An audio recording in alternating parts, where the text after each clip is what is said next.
Bismillahirrahmanirrahim. Assalamualaikum warahmatullahi wabarakatuh.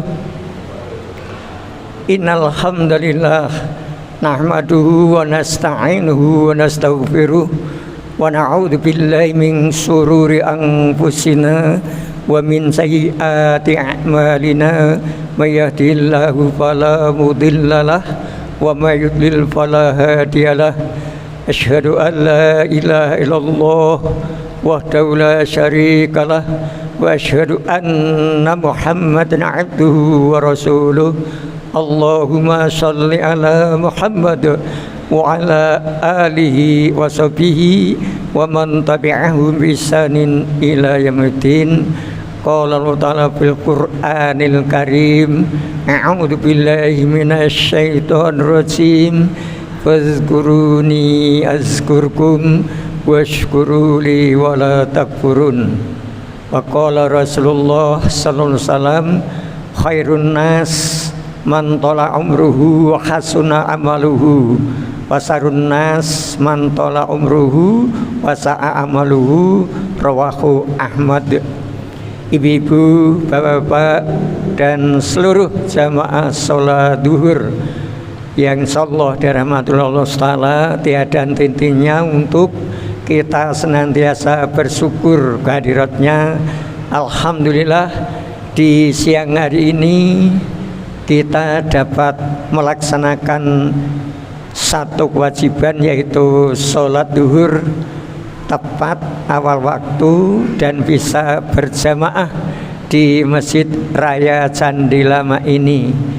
Ini merupakan rahmat dari Allah dan bentuk rezeki yang non materi. Jadi rezeki Allah yang berikan kepada kita itu tidak semuanya berbentuk materi, tapi juga bentuk yang lain yang nanti akan kita unduh di akhirat nanti. Kenapa saya katakan ini rezeki? Karena kita melakukan sholat berjamaah, pahalanya berlipat ganda, yaitu lebih dari 1, bahkan 27. Inilah rezeki, tapi bukan bentuk materi, tapi bentuknya pahala yang akan kita terima di akhirat nanti. Ibu-ibu, bapak yang dimuliakan oleh Allah Ta'ala, tadi sudah sampaikan hadis Nabi riwayat Ahmad bahwa sebaik-baik manusia itu diberi perpanjangan waktu oleh Allah, kemudian semakin baik amalannya. Dan orang yang buruk adalah orang yang diberi tambahan waktu oleh Allah, diberi umur panjang, tapi amalnya semakin buruk. Itulah kelompok manusia yang kurang beruntung. Dan alhamdulillah kita ini mudah-mudahan termasuk orang yang khairun nas. Amin.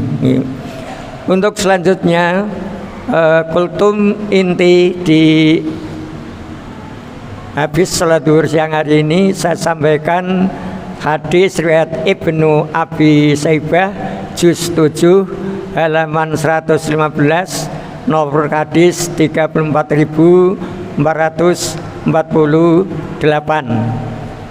yang bunyinya an Umar bin Khattab annahu qala fi khutbatih hasibu anfusakum qabla an tuhasabu wazinu anfusakum qabla an tuzanu watazayyanu lil aradil akbari yauma tu'raduna la yakhfa minkum khafiyah. Artinya dari Umar bin Khattab bahwasanya ia berkata di dalam khutbahnya atau dalam pidatonya, hitung-hitunglah diri kalian sebelum amal kalian dihitung oleh Allah. Timbang-timbanglah amal kalian sebelum amal kalian ditimbang oleh Allah. Dan berhiaslah untuk menyambut pertemuan agung pada hari kamu sekalian dihadapkan kepada Allah dan tidak ada sesuatu pun dari kalian yang tersembunyi. Nah, tadi hadis riwayat Ibnu Abi Saibah juz 7 halaman 115, nomor hadis 34.448. Ibu-ibu, bapak-bapak, seluruh jamaah sholat duhur yang berbahagia, tadi ada pesan dalam pidato atau khutbah Umar bin Khattab sebagai khalifah yang kedua, memberikan pesan kepada kita agar kita itu bermuhasabah, mengevaluasi amal perbuatan yang sudah kita lakukan. Hari ini tanggal 9 tahun 2024 Miladiah atau Masehi. Coba mari kita tanya kepada diri kita masing-masing, dari tanggal 1 sampai tanggal 8 lebih setengah hari ini, kira-kira amalan yang sudah kita lakukan, tambahan amal yang signifikan, artinya tambahan ibadah apa yang sudah kita lakukan setelah melakukan sholat wajib. Ayo tanya diri kita masing-masing, dari malam tanggal 1 sampai malam tanggal 9 berapa kali kita bisa bangun sholat malam, dalam artian sholat tahajud. Wis kok awake dhewe ora usah ngoreksi wong liya.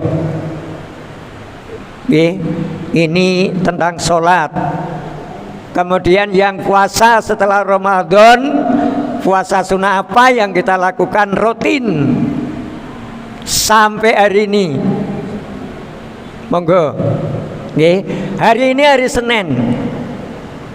Rasulullah tidak pernah meninggalkan puasa sunnah Senin dan Kamis. Nah, awake dhewe pripun? Allah kadar puasa sunnah ora lakoni ndak apa-apa. Ngeten ta alesane? Kalau kita mengatakan cinta Nabi, ya kita ikuti sunnah beliau. Nah, makanya kita muhasabah, kita disuruh menghitung amal kita dan menimbang amal kita sebelum kita menjadi camat. Karena kita ini calon mati. Sebelum kita mati nanti biar tidak menyesal, tidak nunggu datangnya hari kiamat kubro, kiamat kecil saja, kematian kita nanti, agar setelah kita dimasukkan ke ruang lahat kita tidak menyesal di dalam kubur. Monggo. Jadi setiap terjadi pergeseran waktu, pergantian waktu dari detik sampai tahun, itu kita berusaha menjadi orang yang robihun, orang-orang yang beruntung. Jangan bertahan menjadi orang yang khosirun, orang yang rugi, apalagi menjadi kelompok manusia yang mal'un atau maghbunun, celaka. Jangan sampai. Sholat duhur secara berjamaah kita lakukan dengan istiqomah. Ibu-ibu sholat duhur berjamaah di masjid tidak hanya hari Senin, setiap saat mendengar azan, khususnya ibu-ibu yang dekat masjid raya ini, monggo istiqomah. Jangan sampai nanti sudah sakaratul maut, misal, ya Allah berilah aku tambahan waktu sedikit saja, saya akan sholat berjamaah rutin, ya Allah. Tidak bisa. Ini jadi ibu-ibu, bapak, pesan dari Khalifah Umar bin Khattab tersebut, sebelum kita nanti menghadap Allah di hari kiamat nanti, kita sudah menghadap Allah lebih awal, yaitu kematian. Saat sakaratil maut itu nantilah kita akan bisa merasakan kita husnul khotimah atau su'ul khotimah. Ibu-ibu, bapak, beberapa waktu yang lalu, kira-kira belum ada 1 minggu, seorang imam mengambil salat subuh, kemudian meninggal dunia di posisi sujud, sehingga yang makmum di belakangnya, yang saya lihat di WA itu, yang dua sudah dengengek si deloi, iki sujud kok suwe nerak karuan. Dua makmum itu sudah bangkit dulu, kemudian sujud lagi, kok masih lama lagi. kemudian imamnya tahu-tahu sudah terkapar. Subhanallah, Allahu Akbar. Itulah yang menjadi harapan kita, meninggal dalam posisi ibadah. Jangan sampai kita meninggal belum melakukan satu kewajiban, yaitu sholat duhur seperti saat ini.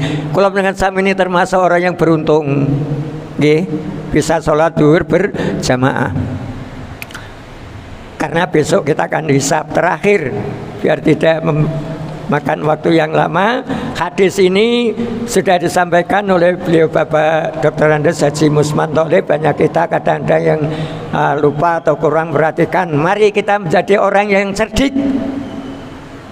Siapa orang yang cerdik itu?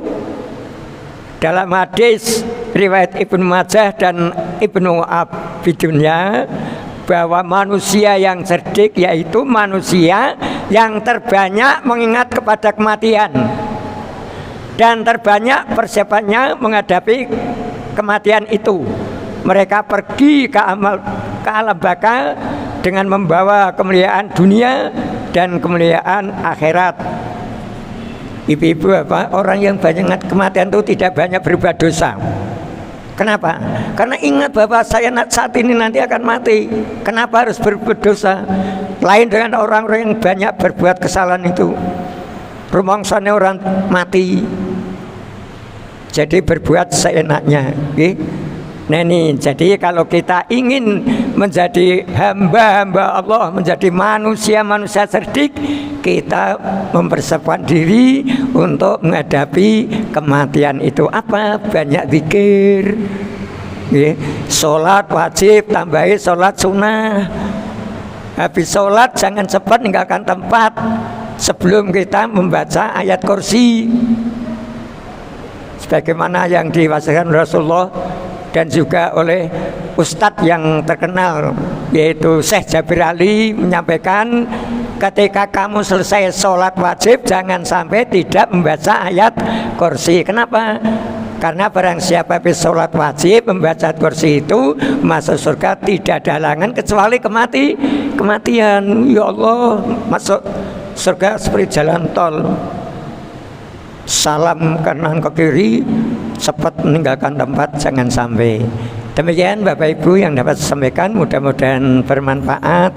Mari sisa umur kita, seberapapun yang masih Allah berikan kepada kita, kita syukuri untuk memperindah umur kita dengan memperbanyak zikir atau amal-amal soleh yang lain. Kurang lebihnya mohon maaf. Mari kita tutup dengan doa kafaratul majelis. Subhanakallahumma wa bihamdika asyhadu an la ilaha illa anta astaghfiruka wa atubu ilaik. Assalamualaikum warahmatullahi wabarakatuh.